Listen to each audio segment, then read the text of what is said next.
Good afternoon to all of you and to all of those in the overflow rooms downstairs. I'm Jessica Matthews, President of the Carnegie Endowment for International Peace, and I want to thank you for joining us for this very special event with America's top military officer, General Martin Dempsey. General Dempsey took up his position as chairman of the Joint Chiefs in October, succeeding Admiral Mike Mullen, whom we were very fortunate to host as a speaker in his last week of his tenure. So it gives me a special pleasure to welcome General Dempsey near the beginning of his term of office and to offer him a chance to sum up when he's finished here in this same chair. Every chairman faces a daunting array of challenges, but General Dempsey, I think, has inherited a tougher in-tray than most.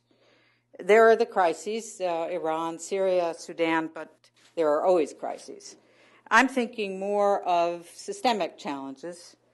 Under his watch, a decade of war in Iran, in Iraq, and Afghanistan are drawing to an uncertain close. And there is the challenge of constructing an outcome there, not that looks like conventional victory, but that looks as acceptable and positive as we can make it. Second, the Asia-Pacific region, with its growing wealth and military power, is taking on a new significance and has recently prompted a major shift in American strategy, the so-called Asia pivot. There are no prior examples in history of a world order that has been able to peacefully accommodate a new great power. It was this uncomfortable fact that lay behind China's now abandoned slogan of peaceful rise. So this challenge has to rate at the very top. And third is the coming wave of budget cuts and the challenge of matching those cuts to creating and sustaining a force that will be flexible and effective and able to safeguard national interests in a rapidly changing security environment for which the crystal ball is still pretty cloudy. As the President's principal military advisor and the leader of 2.2 million men and women in uniform, there are no easy decisions that reach the chairman's desk, and that is certainly true for this chairman. Given his enormous responsibilities, the country is very fortunate to have in General Dempsey a man of great experience and quiet wisdom. He has served in uniform for 38 years, moving 22 times and living in all corners of the world. As he rose through the ranks, he taught English at West Point. He served as an advisor to one of his predecessors as chairman, and he assumed an impressive array of increasingly weighty commands. During the early days of the war in Iraq, he distinguished himself commanding the 1st Armored Division in Baghdad. He later commanded CENTCOM and the Army's Training and Doctrine Command, becoming Army Chief of Staff last April. Less than 8 weeks into that job, President Obama tapped him as chairman, and the pinnacle of a long and distinguished military career.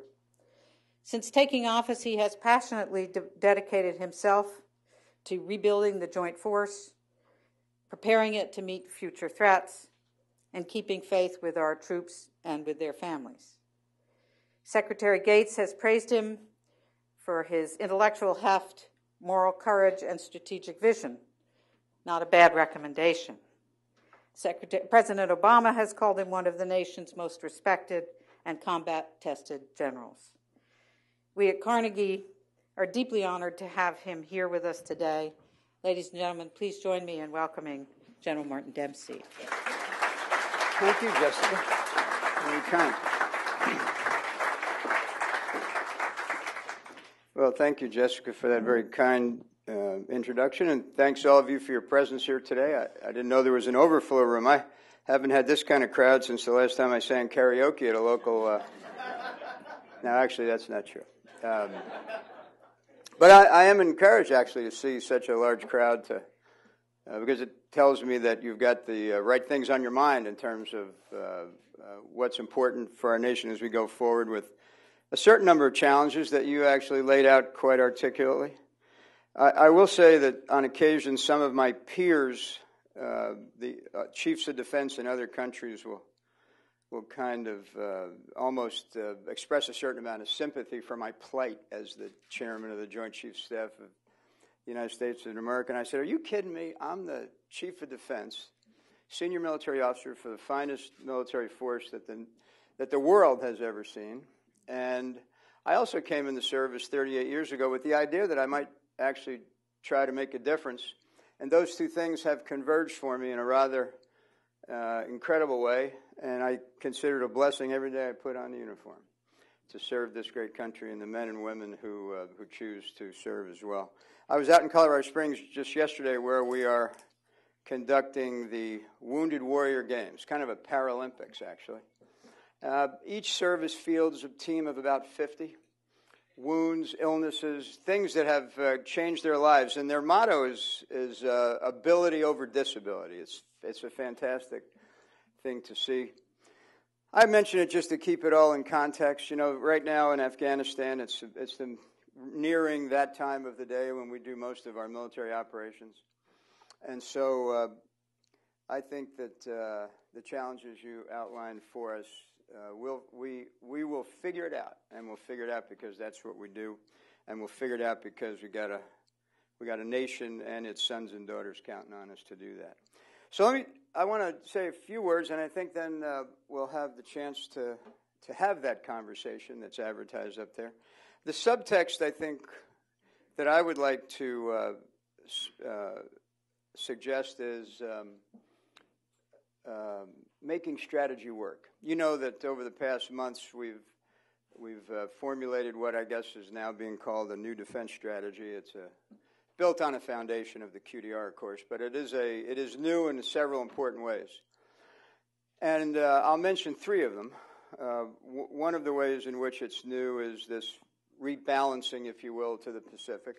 Not that we've ever left the Pacific, but rather a rebalancing to the Pacific. And I would suggest to you, because I'm asked, I was in NATO last week, and they were asking me with great interest, you know, what does it mean that you're rebalancing into the Pacific? And I suggested to them that it's a process, not, you know, a light switch, that we'll work our way into it. It starts with intellectual bandwidth more than anything else, which is why I'm happy to be here with you today. One of the centers of gravity of thinking about national security matters in our country. And we have to shift some of our intellectual bandwidth and start to understand how to rebalance ourselves. So it's not just about resources or equipment or basing, it's about thinking. And we are beginning that process. Now, the second thing is building partners. One of the cornerstones of our new strategy is building partners. And this is not of necessity because we'll be doing less. It's because the world that we have seen evolve around us over the last, let's say, 20 years in general, but 10 years in particular, is a world in which I've described it as a security paradox where although we're at an evolutionary low in violence in the world right now. But it doesn't feel like that, really, does it? And it doesn't feel like that because there's a proliferation of capabilities, technologies to middleweight actors, non-state actors that actually makes the world feel and potentially be more dangerous than any time I remember in uniform, and now recall that I came in the Army in 1974. And this isn't by way, I'm not saying this by way of establishing my credentials so that when budget reductions come our way, we can throw up the shield of the security paradox. It's because it generally is a paradox. And it's not a paradox that necessarily has to be met with bigger military forces. I think it's a paradox that has to be met with different military forces. And among the things that will make that work are our ability to build on existing partnerships around the globe, notably the North Atlantic Alliance, others as well, and then emerging partners around the globe. Because what we've seen our adversaries do is kind of decentralize. They rarely mass against us any longer. They decentralize, they network, and they syndicate. They network using 21st century information technologies, and then they syndicate together groups of state actors, non-state actors, criminal actors, and they come together and they pull apart based on moments in time when they want to find common purpose against us. So in that world, we, the probably quintessential hierarchical institution on the face of the planet, I would, if anybody wants to lay claim to that title during the Q&A, I'd be happy to find out who you are, because I think that we do have the market cornered on hierarchy. But we, the quintessential hierarchical organization, have to find ways to be a network ourselves. And that means a network of interagency partners internal to our government. We have to be a lot more joint. We keep saying that, but we actually, at this point in time, we better pull it off. And we have to partner with and network with other countries who are like-minded with us, because it makes that network stronger. It's not just about outsourcing particular responsibilities or capabilities. It's about building a stronger network to defeat the networks that confront us. And I've recently, if you're interested, I was in NATO, I was in Colombia, I was in Jordan, and I think that narrative that I just described to you on the importance of partners was reinforced for me in those travels, and I'd be happy to talk with you. Now, look, building partnerships is not an easy endeavor. In fact, in NATO, the 28 of us, me and my 27 closest North Atlantic partners, were sitting around a room for what seemed to be nearly interminable briefings and so forth. But and so somebody said to me, "How would you describe our relationship as chiefs of defense, all of us?" I said, it kind of reminds me of a letter that my wife wrote me when I was in Operation Desert Storm. This is when we still wrote letters. Mind you, today we text, In fact, some of you are probably texting each other right here in this room. And certainly if you have children, you know that the last time they answered their phone is quite a while ago, but they'll answer your text almost immediately. But in any case, I said it reminds me of a letter that my wife wrote me back in Desert Storm, and she said, I'm just so miserable without you. It's almost as though you were right here with me. Now, I think I confronted her afterwards on whether that was some kind of Freudian slip or something, and she assured me it was a slip. She didn't intentionally put that particular phraseology in the letter, but it did remind me of how it is being a member of big alliances where you're miserable without them, but it's pretty miserable being with them too, to try to gain the consensus and the common interest that you need. Okay, but so there's a couple of things in that area of building partners, though, that I think we need to take on if we consider it to be among the three pillars of our new strategy. And some of those are issues of intelligence sharing, technology transfer, foreign military sales. We have to reform some of our processes that actually tend, in some cases, maybe even in many cases, to somewhat hinder our ability to build partners. So building partners, the second. The first was rebalancing to the Pacific. The second one is building partners. The third aspect of this new strategy is the integration of capabilities that we didn't have 10 years ago. And, of course, most of them are probably fairly obvious to you. If we were having this conversation 10 years ago, the acronym ISR would have been somewhat elusive to all but the lifelong practitioner of the military art. I'd venture to say that most of you in the audience today probably have heard that term ISR. The acronym itself means intelligence, surveillance, and reconnaissance. It's been blended into that acronym, and fundamentally it means our ability to collect intelligence and information, full motion video, signals intelligence, remotely in ways that, frankly, 10 years ago 15 years ago certainly would have been the stuff of a science fiction novel. But we can do it today. The second one is cyber, and the domain that we call cyberspace. Domain in the sense that it has its own unique requirements, it has its own unique capabilities, it has its own vulnerabilities, and it has its own opportunities. And we've learned a lot about it over the past 10 years. We must continue to learn, and we have to integrate it.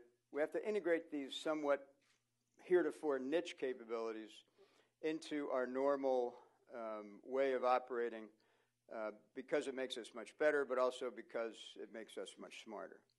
And the third one, of course, is special operating forces, which over the past 10 years or so have increased about fourfold in number, but I would venture to say 25-fold in capability. And so these three in particular, but not uniquely those, there are others, capabilities that have, as I said, in former times been kind of additive or niche capabilities, are now increasingly becoming integrated into the traditional, conventional way of operating, and again, provide us some pretty significant opportunities for the future. So, in the interest of completing my remarks and then getting to your questions, I would simply say to you that we've moved now from writing our new strategy to beginning to challenge ourselves on what it will take to really deliver it. And the three things I mentioned here today to you, rebalancing to the Pacific, building our partners, and adapting our policies to allow us to build our partners, and then integrating these new capabilities really are the key to that endeavor. So with that, I know that you're eager to ask a few questions. I'm looking forward to. I asked Jessica to please be sure to identify those of you who have the greatest possibility of asking me easy questions. And if, there we go. Watch out for that guy. All right. Okay, go ahead. Let me ask you a couple of things to introduce yourselves, to be brief, and to, if you would, this is not meant to be a press conference, but a conversation. So please dive behind the headlines a bit and ask some provocative questions. I'm going to start today in the back, right there on the aisle.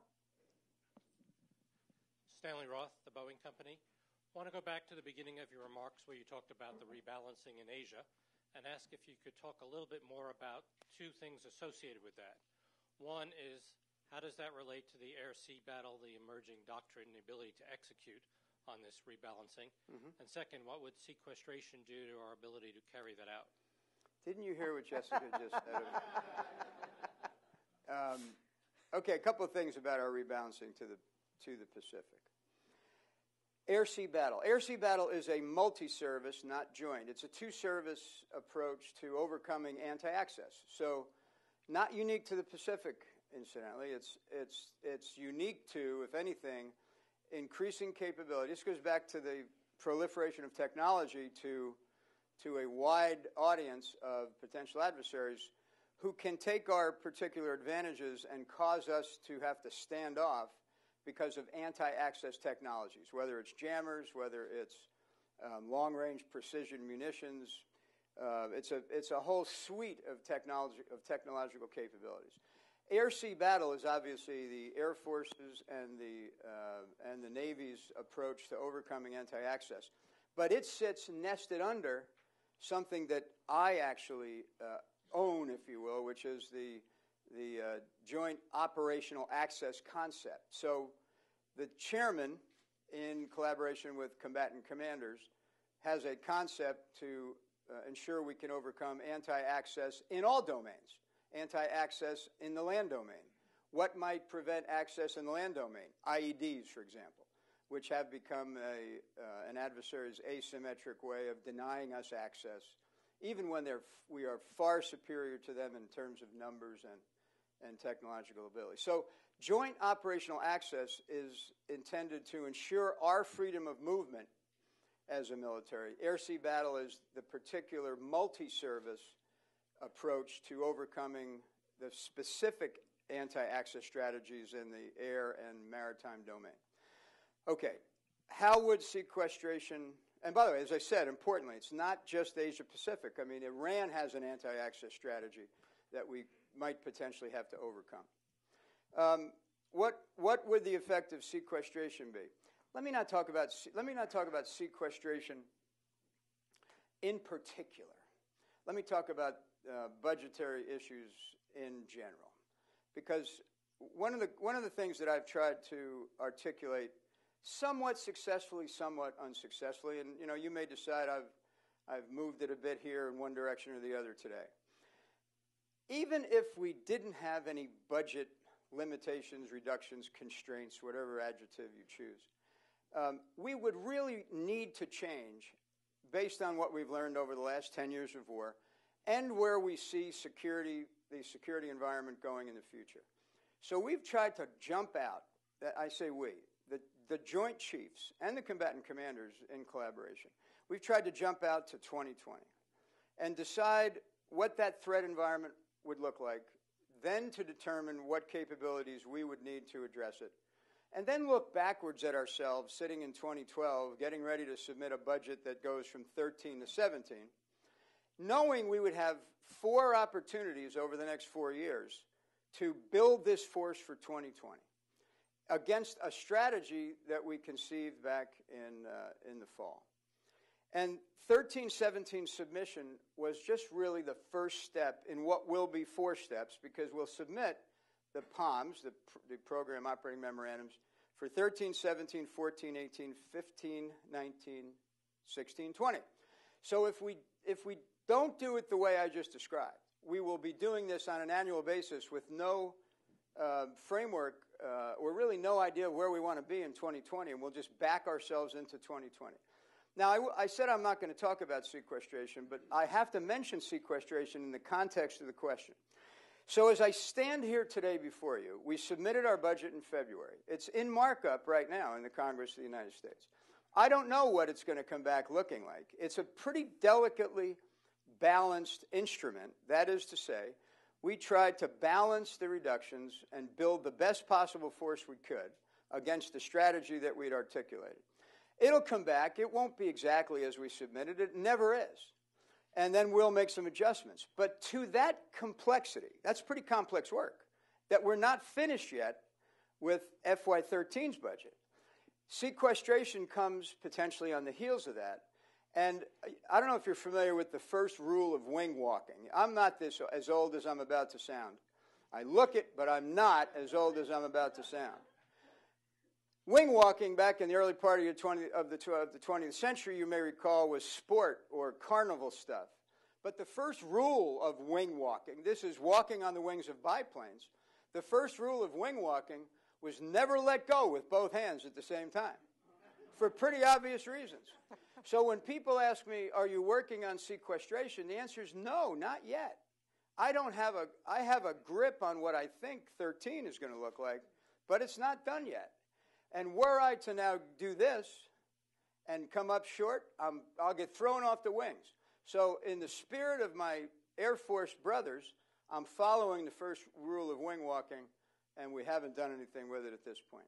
Okay, right here. We'll take 2 right here, okay? Oh, my. Everybody's going to have to be very brief because there are 100 questions in the room. Hi, my name is Ann Rutherford, and I'm just a mom from Silverna Park. I was wondering, we have a lot of people who say that the Pakistani ISI was well aware of Osama bin Laden's presence there. And how do you address working with them as a partner, and also how that would bleed into the green-on-blue attacks in Afghanistan and all the undercurrent of that bad feeling? Yeah, there's a lot of threads that come together to form that question. The question of our relationship with Pakistan in general is one of complexity. I mean, deep complexity. Also, some pretty significant commitment, military to military. A lot of misunderstanding and a lot of mistrust, fundamentally. And this is not a new phenomenon. It goes back, truthfully, decades. For example, officers of my generation have a pretty close relationship with each other because we went to each other's schools. We've gotten to know each other over time, but there's a generation behind that, for reasons that are pretty well known, didn't come to our schools. We didn't engage with them, and so we've got these kind of generational gaps in our relationship that frankly create a lot of mistrust and misunderstanding. We are concerned, have been pretty upfront with them. I try not to not to have the relationship play out in public, but rather work it as closely as I can privately. But I do remain concerned about the safe havens that run along the eastern Afghan border, the western Pakistan border. The green on blue that you describe, and for those of you that aren't exactly familiar with that phraseology, it's the insider threat or the act of Afghan soldiers or policemen turning on their U.S. or coalition partners. It's related, but that's not one that I can see particularly a cause and effect. The green on blue is, if we take 100 instances, even that issue's complex. If we took 100 of them, probably 25 of them would be based on ideological and religious differences, maybe even affiliation with the Taliban, maybe even affiliated with the Pakistan Taliban. I mean, everyone has its own challenge. The other 75 of that 100 would be for other reasons, whether it's tribal or having been insulted or felt like they weren't respected, or internal problems to that particular Afghan soldier's family, much like we sometimes see it with the pressures of war on our own families. So it's a huge challenge, and I think you know that what we're working on is we're working on it from several different directions. One is counterintelligence operations inside of those formations ourselves, biometrics, education, tactics, techniques, and procedures when we're with and around them that I wouldn't state publicly, but that allow us to always be protected. So it's extraordinarily complex. The relationship with Pakistan is my most complex relationship, but one to which I'm committed to trying to find increasingly common interests, certainly along the border between Pakistan and Afghanistan. Marvin Cow here, and then we'll take right here, and then we'll move to the back. Marvin Cow with the Brookings. General, is there today a doctrine that governs the use of American military power? I have in mind the Powell Doctrine being so central to our operation during the Persian Gulf War. Is there something similar? Is there a piece of the Powell Doctrine that exists today in your mind as a functioning part? Yeah, that's a great question, actually. Let me describe where we are today and maybe even a glimpse of where we might need to be. So if you think about the Powell Doctrine as guiding us in the early days of the 90s, you know, the roughly from Desert Storm out through the middle, which of course was, you know, clear objectives, clear end state, overwhelming force. We found that model didn't, you know, this is about finding models that fit in each sort of phase of the evolution of security challenges. And we found that model didn't fit real well toward the end of the 90s, as you recall, because the challenges that faced us, first and foremost, they weren't existential necessarily. So you couldn't galvanize the entire nation behind a particular challenge. Secondly, the definition of overwhelming force in, for example, a peacekeeping or peace enforcement mission in Bosnia was pretty hard to define. And so, you know, we adapted into a peacekeeping. After fighting against peacekeeping for some time, we conceded that the military had a role in peacekeeping, and we then began to embrace it. Along came 9/11, and as you know, famously, we went from sort of the traditional template back to the Powell Doctrine, and then realized that what confronted us in those two theaters was really a counterinsurgency. And so we dusted off counterinsurgency doctrine. It was updated by the Army and the Marine Corps, and we embraced the counterinsurgency doctrine.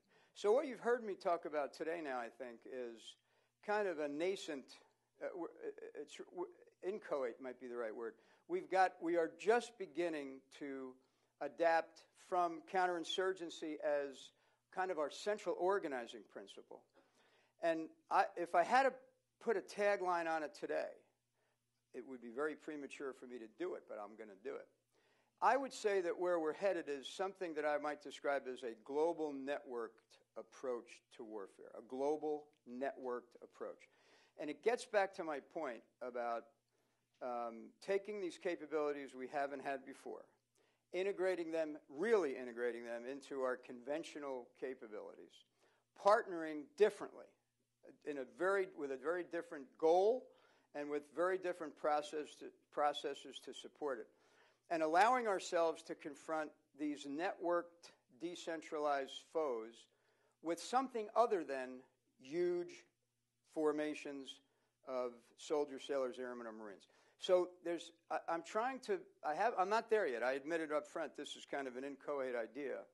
But I do think that what we're looking for in the future is to take that counterinsurgency strategy, which is very static, very manpower intensive, and see what we can do with smaller organizations, but that are networked globally and with partners in order to confront these challenges that might range from terrorism, because it's still out there, to piracy, to transnational organized crime. But again, this is a work in progress. But I've thought about it a lot. That's great. General, are you comfortable if I do 2 or 3 at once, and then you can kind of pick, or would you? Yeah, and then I'll pick whichever one I really want to answer. That'd be great. Why There's didn't I so think many of that? questions. We'll start right here, and then I'll go to the back. Okay, my name is Mark Botsford from Botsford Global. I wanted to pick up on what you just talked about partners and networking, and how if you could explain to us your feeling about working with partners that and networks that have a problem with rule of law and institutions. Making institutions stronger and the traditional relationships between the military and local law enforcement, and how that all interplays, within the partnership strategy.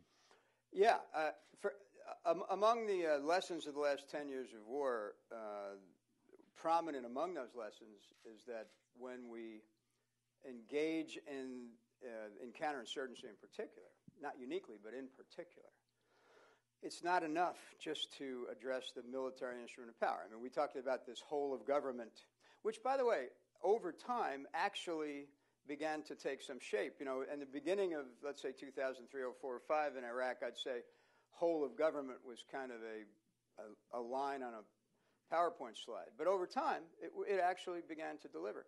I'll give you one personal vignette to highlight this. In 2003, I became the first commander of Multinational Division Baghdad. And there was no security force for reasons that we all know. And we won't talk about whether that was a good idea or not, but there was no security force. And so we were the security. And it became very clear to us, that is to say, those who wear the uniform of soldiers and Marines, notably, that we had to find a way to get some local security forces on the street. So I began, with my subordinate commanders, to build almost a paramilitary army, but army-like force. I can't even remember the acronym we called it. It became sort of the father of the Afghan army, but it was local. It was, we trained them for a very minimal amount of time. And the idea was to get a face, if you will, that was the phrase, get a face on security that was an Iraqi face. Concurrently, the Department of State began to try to build back up the police forces in Baghdad. And just to show you the depth of the disconnect, so I was training this group of, let's call them National Guardsmen, really, is what they were. I mean, that's what we call them now that I remember it, the Iraqi National Guard. I was training them to actually operate in a counterinsurgency environment against an enemy that was very well armed, by the way, even by then. By October of 2003, the enemy began to manifest itself, the insurgency. And they were good. I mean, they were armed and equipped and organized. But the police that we were building were being trained in investigations and in traffic tickets, traffic circles. I'm not making that up, and I'm not denigrating it. It was an instinct. We were mirror imaging our own experience. And the police were getting clobbered. I mean, their police stations were being run over. They were being killed by the dozens. And so it took us a bit of time to come together, Department of State, Department of Defense, and decide how we would work collaboratively on building up both the Army and the police. And we conceded that for a time, these police are going to have capability that you wouldn't have to have were you sitting here in Washington, D.C. Over time, this whole of government collaboration began to bear fruit. But to your other point about the complexity of this, issues of rule of law, and I'll add corruption, are extraordinarily difficult to overcome because it's very difficult for us to even see it, and then let alone having seen it, address it. And as you know, just 2 years ago, we had to stand up an anti-corruption task force in Afghanistan because we realized that the very mission was being placed at risk because of corruption. So I wouldn't suggest to you that we have turned the corner on fully understanding, first of all, how to address that as a whole of government, secondly, what the military's role is.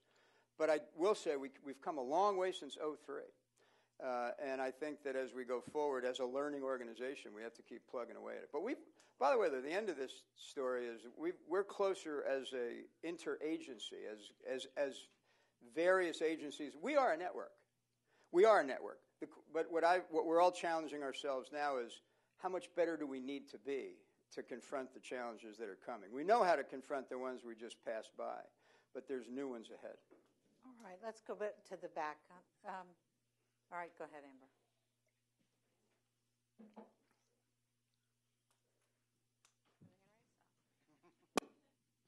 Hi there, good afternoon. My name is John Glenn. I'm with U.S. Global Leadership Coalition, and thank you so much for your thoughtfulness. My question follows directly on there. I'd love to talk to you a little bit more about the experiences we've had over the past 10 years in working in the interagency, but ask you about development. In particular, many military voices for the past bunch of years have said there won't be a military solution. It would ultimately have to be one that will be built on the ground with economic development. But that not being a military mission, can you talk to us more about the experiences that we've gained, about how to work across the 3Ds of diplomacy, development, and defense? Yeah, I'll try, but I mean, this is one where, I actually, I'm going to digress, but I'll circle back on you. When I go speak to groups of young colonels who are about to become general officers, and often I'm invited, or admirals, I'm often invited also to speak to rising groups of senior executive civilians. And I always get the question, what's most important? And my answer might surprise you. It often surprises them. I tell them it's relationships. I say that because to this gentleman's question about how did we make progress on these issues in Iraq and Afghanistan, we made progress as we started to build relationships with each other. And that took a couple of years, by the way. And now, but if there was a captain standing up here, I think the first person I ever met in the State Department, I was probably a lieutenant colonel with 22 years in the service. I'm not making that up. I mean, we had no reason. We had no reason to interact with each other back in those days, really, at least at the lieutenant colonel level. I mean, as you got more senior, probably so. Today, you can't find a lieutenant that hasn't been partnered with somebody from USAID or the Department of State or Justice or any number of other agencies of government. So the question I actually ask myself now is, how in the world will we maintain that relationship and those personal connections as the conflicts dissipate and we all go back to our cubicles? Because that's going to happen. All of my soldiers are going to go back to Fort Hood and Fort Bragg and Fort Lewis, and all the State Department folks are going to go back to Foggy Bottom, and never the twain shall meet unless we do something about it. And I think as a leader development issue, I think we owe it to ourselves and our nation to do something about that. We have a question over here. Okay, I didn't answer the second part, but I think that's probably the start of it. Yes, sir. It's been a very eager questioner.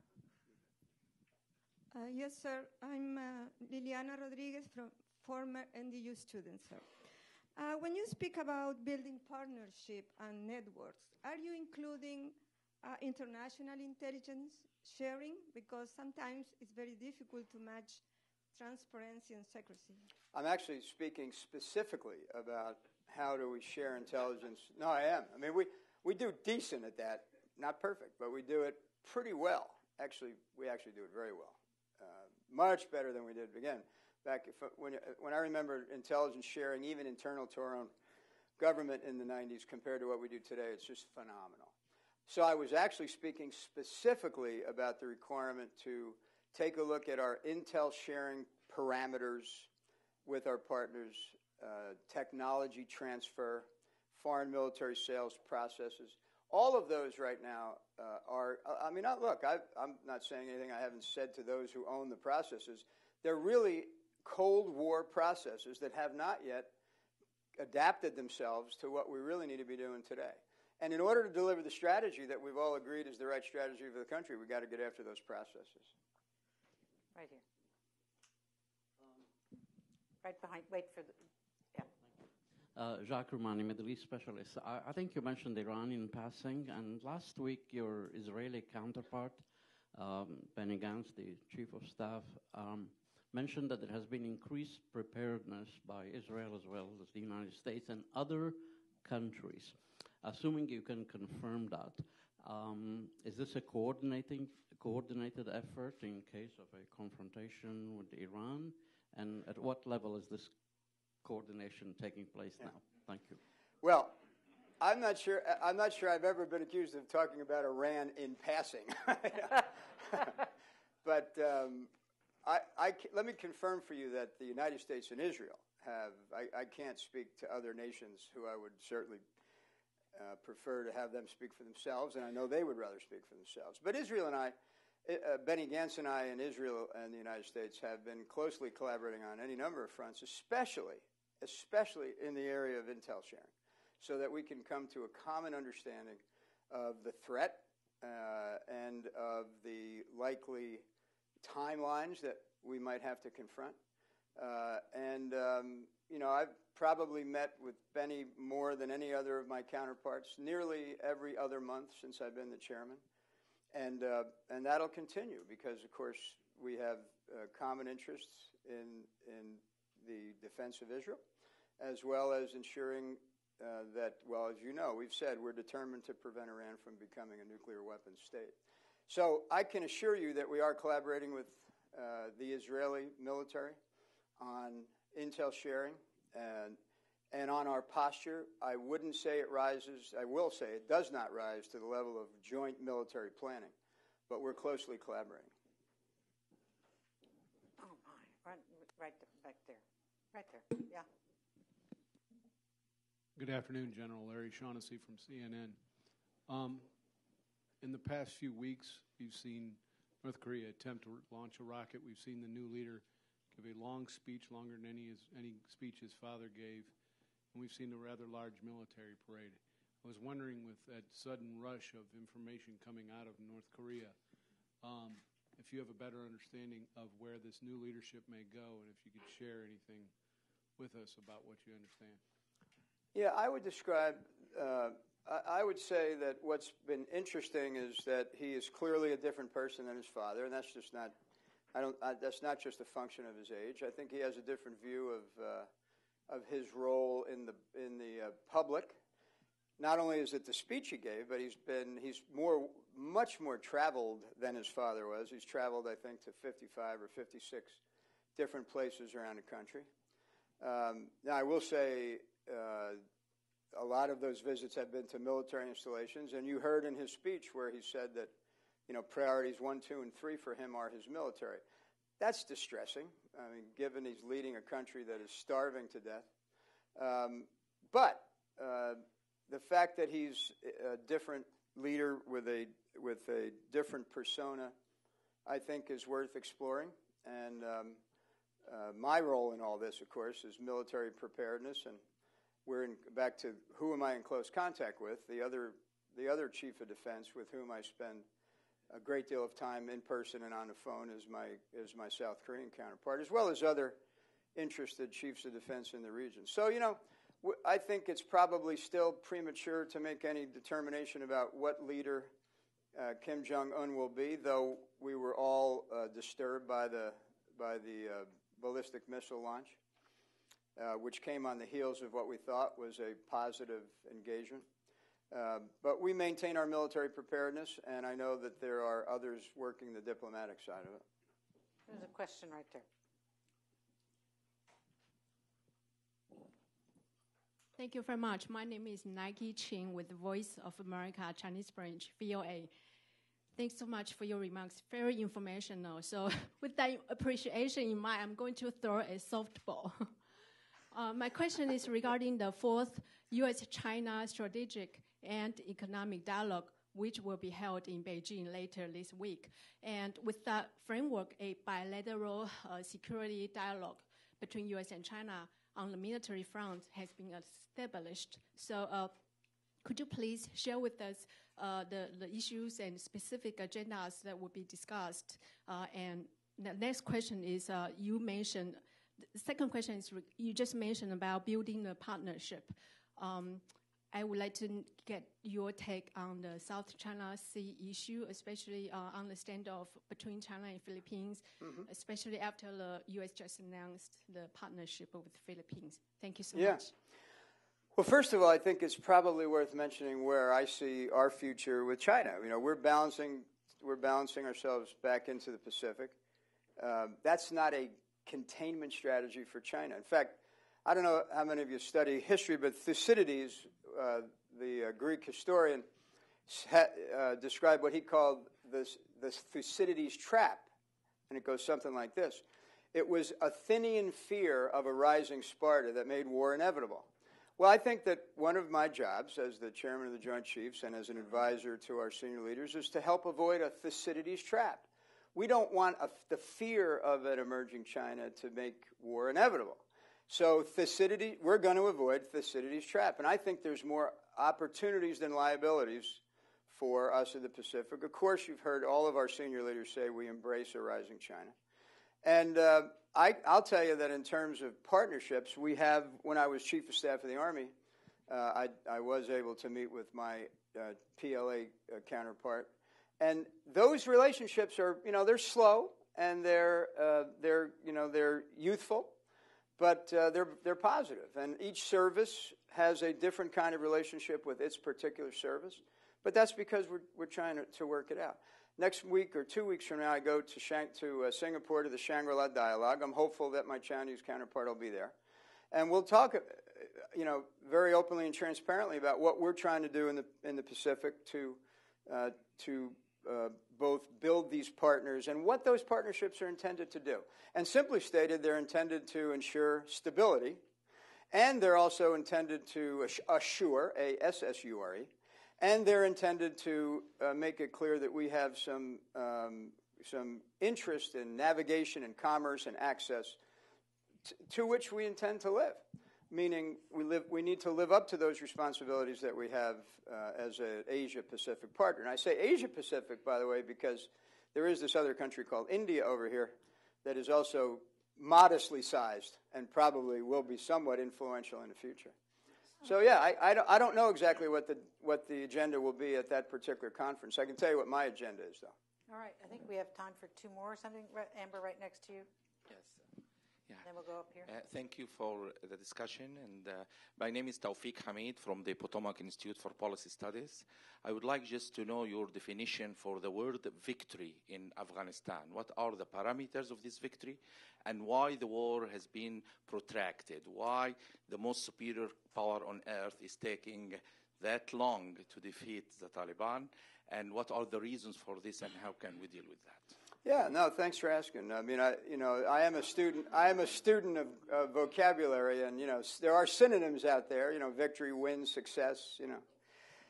Defeat. So let me zero in on the one question you asked, though, about why is it taking so long? Because that's a fair question. I would suggest to you it's taking so long because we're trying to do it right, and I really mean that. Look, could we have started at one end of Afghanistan and fundamentally overrun it, destroyed it, created a situation where we would make it a near certainty that the Taliban couldn't come back because there wouldn't be anything to come back to? Of course we could. But that's not who we are. And I certainly don't think that's what Afghanistan would expect of us. And I happen to believe it's not what any of Afghanistan's neighbors would expect of us. So because we've tried to do it right, we've had some starts and stops, and in some cases we've made more progress than others. But I'll tell you, when I say do it right, it's about building a nation that has institutions to support it over time and that can provide for its own security. If you're asking me for my definition of victory in Afghanistan, that's the definition. And I think that in terms of my responsibility to do that, it's about building the Afghan national. It's two things. It's, of course, creating some space by lowering violence, while we build up the Afghan National Security Forces. And I just came back from there last week and spent a day with the Afghan commandos. And it was one of the more inspirational days of my life because for the first time, frankly, I saw not only a formation that was capable of shooting, it had the right equipment, it was they knew that which squad they were in and which platoon and which company. But it was more than that. They actually felt a sense of obligation to their country, not to us. We don't need them feeling an obligation to us. They need to feel an obligation to their own country. And this was, by the way, a very ethnically diverse group of young men. Now, that's the special forces, and they're a little bit ahead of everybody else because we've placed more emphasis on them. But I'll tell you that for the first time, I felt as though there was some sense of nationhood there that, frankly, I hadn't felt for maybe the previous 8 years. But it's taken time because the business of creating institutions where some have never existed is pretty hard slog. Okay, right here. Yes, sir. My question is about Syria. Recently, the Prime Minister of Turkey mentioned something about the possibility of protecting the borders of Turkey, which is a NATO country, from incursions by the Syrians. Do you see any role for the United States forces to be engaged in Syria, either at protecting a NATO border level or in protecting the civilians in Syria? Well, as you know, my principal responsibility is to provide options to those political leaders, both in this country but also in NATO. We talked about this last week in NATO, who may ask what we can do. And we can do a great many things, but we can't do everything. And among the things we can't do is guarantee a political outcome that would be better than the one that's there now, to tell you the truth. And so, but that's not for me to decide. I will tell you that in my travels in the region, there is great concern about not rushing, because it's a tragic situation that the international community really should be far more galvanized about, it seems to me. But in that context of the great tragedy is also the reality that the nations in that region, I'm not speaking for myself now, but I am speaking from having just come back from the region, want to know what's next before they take that final step of military action. That's the message that I came back from that part of the world recalling. And so, again, my option is to provide our leaders, and as part of an alliance leaders, I'm talking about NATO, should they choose to do something. And by the way, there's no planning going on in NATO. But were there to be, we would be part of it, and we would provide our political leaders options, military options. But back to the what's our doctrine? The military instrument alone. The military instrument should never be wielded alone. It's clear that we could keep this conversation going easily until 10 p.m. But we are obliged to release General Dempsey at 3 p.m. To all of those I couldn't call on, my apologies. There are so many of you. Please join me in thanking General Dempsey for a fascinating hour. Thank you.